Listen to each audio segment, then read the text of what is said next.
स्वामी भक्तांनो, श्री स्वामी समर्थ. मित्रांनो, आपल्या प्रत्येकाच्या मनात काही ना काही इच्छा असतात.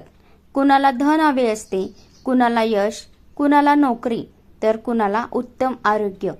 आपण मनापासून प्रार्थना करतो, देवाची भक्ती करतो, उपवास करतो, नामस्मरण करतो, पण तरीही काही इच्छा अनेक वर्षे पूर्ण होत नाहीत. अशा वेळी मनात प्रश्न निर्माण होतो, देव माझे ऐकत का नाही?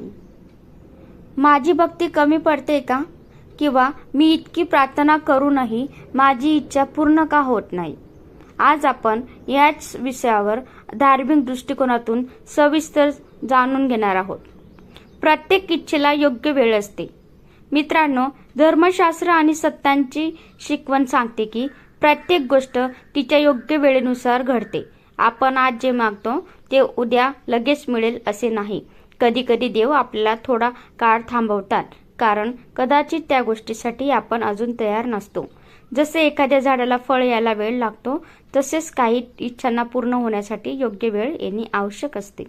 स्वामी समर्थांवरील श्रद्धेमुळे अनेक भक्त संयम ठेवण्याचा मार्ग स्वीकारतात. कदाचित ती गोष्ट आपल्यासाठी योग्य नसेल. आपण ज्या गोष्टीची इच्छा करतो ती आपल्यासाठी खरोखरच हितकारक आहे का, याचा विचार आपण नेहमी करत नाही.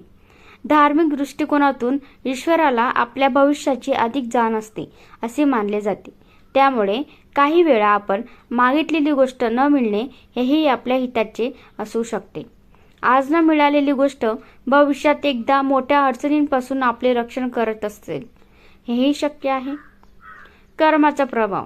हिंदू धर्मात कर्म सिद्धांताला अत्यंत महत्त्व दिले गेले आहे. आपल्या पूर्वीच्या आणि वर्तमानातील कर्माचा परिणाम आपल्या जीवनावर होत असतो, असे धर्मशास्त्र सांगते. म्हणूनच केवळ इच्छा व्यक्त करणे पुरेसे नसून त्यासाठी योग्य प्रयत्न, प्रामाणिकपणा आणि सकर्म करणेही तितकेच आवश्यक आहे. देव आपली परीक्षा घेत असतात. अनेक संतांच्या चरित्रात असे वर्णन आढळते की भक्तांची श्रद्धा, धैर्य आणि संयम याची परीक्षा घेतली जाते. संकटे आणि प्रतीक्षा यामधूनच माणूस अधिक मजबूत, संयमी आणि आध्यात्मिकदृष्ट्या परिपक्व बनतो.